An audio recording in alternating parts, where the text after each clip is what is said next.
भारत के विकास में बिहार के लोगों की बहुत बड़ी भूमिका रही है। लेकिन जिन लोगों ने दशकों तक देश पर शासन किया, उन लोगों ने हमेशा बिहार की एक झूठी छवि बनाई। इन लोगों ने बिहार को बदनाम किया। इन लोगों ने न बिहार के गौरवशाली अतीत का सम्मान किया, न बिहार की परंपरा और संस्कृति का आदर किया, और न यहां के लोगों की इज्जत की। आप खुद सोचिए, जो लोग छठ पूजा को ड्रामा कह सकते हैं, वो बिहार की परंपरा का कितना सम्मान करते होंगे।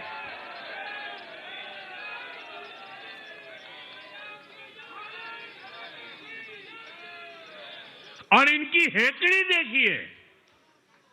साथियों, छठी मैया से कांग्रेस आरजेडी ने आज तक माफी नहीं मांगी,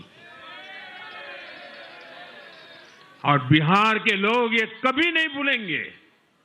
साथियों, बिहार की आन बान शान, ये हमारी प्राथमिकता है।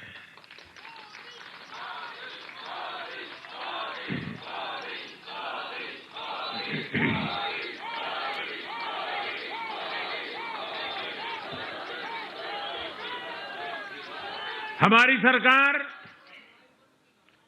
छठ को यूनेस्को की हेरिटेज लिस्ट में शामिल करने का प्रयास कर रही है। लक्ष्य ये है कि पूरा देश, पूरी दुनिया इसके महत्व से, इस संस्कृति से जुड़ सके। आपने भी इस बार देखा है कि जब इस बार छठ पूजा के दौरान रेलवे स्टेशनों पर छठी मैया के गीत गूंजे, तो हर कोई इस पावन पर्व में सम्मिलित होता दिखा। साथियों, पिछले वर्ष देश के लोगों ने लगातार तीसरी बार एनडीए को अपना जनादेश दिया था। 60 वर्षों बाद ऐसा अवसर आया जब किसी को लगातार तीसरी बार सत्ता में आने का अवसर मिला। ये देश के विश्वास का, देशवासियों के आशीर्वाद का परिणाम था। और लोकसभा चुनाव के बाद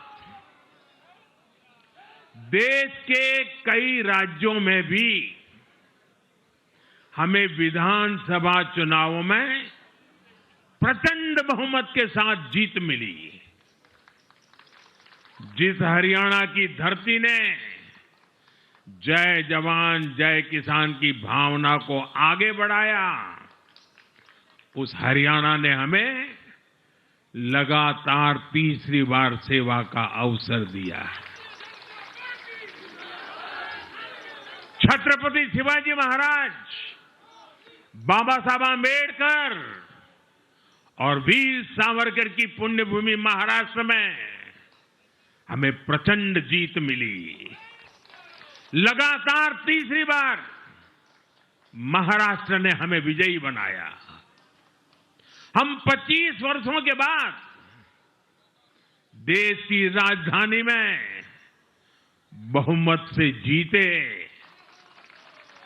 और आज बिहार में जहां इतनी बड़ी जनसंख्या ग्रामीण हिस्सों में बसती है, हम वहां इतनी बड़ी संख्या में जीत कर आए हैं। साथियों, देश के हर हिस्से में,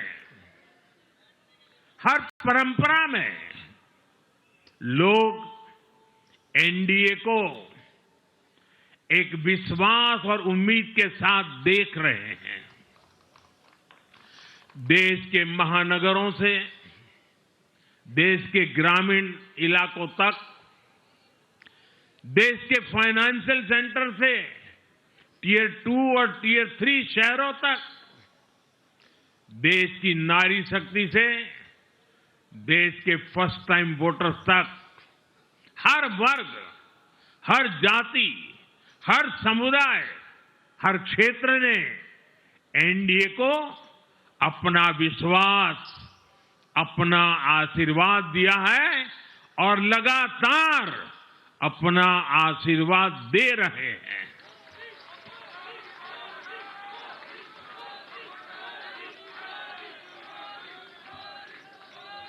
साथियों, भाजपा की एनडीए की सरकारों को 20-20 साल बाद भी अगर जनता फिर से चुन रही है तो ये देश में pro people, pro governance, pro development राजनीति की स्थापना है।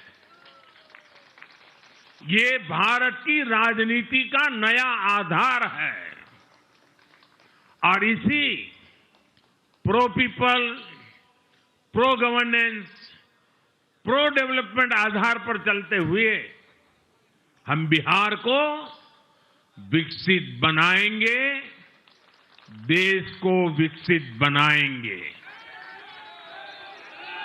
साथियों, जिस पार्टी ने दशकों तक देश पर राज किया, उस पर देश की जनता का विश्वास लगातार घट रहा है। कांग्रेस देश के अनेक राज्यों में सालों से सत्ता से बाहर है। बिहार में 35 साल, गुजरात में 30 साल, यूपी में भी करीब 4 दशक और पश्चिम बंगाल में करीब 5 दशक से कांग्रेस की सरकार लौटी नहीं है। साथियों, पिछले 3 लोकसभा चुनावों में कांग्रेस 3 अंकों की संख्या तक पहुंच नहीं पाई है। 2024 के लोकसभा चुनाव के बाद, मैं 24 के बाद की बात कर रहा हूं,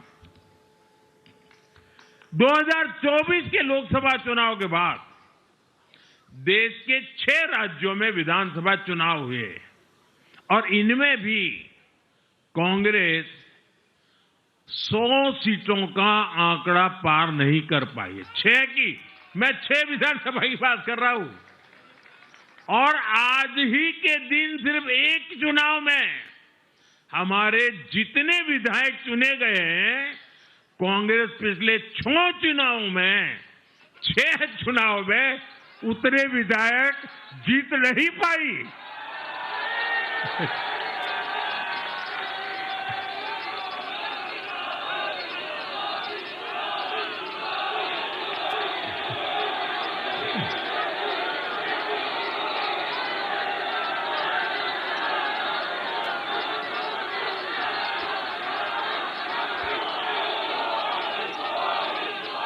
अब आप सोचिए, आज एक चुनाव में हमें जितनी सीटें मिली हैं, 6 विधानसभा चुनाव जो अभी लोकसभा के बाद गए, उतनी सीटें, उससे भी हम लोग ज्यादा इस बार लेके आए।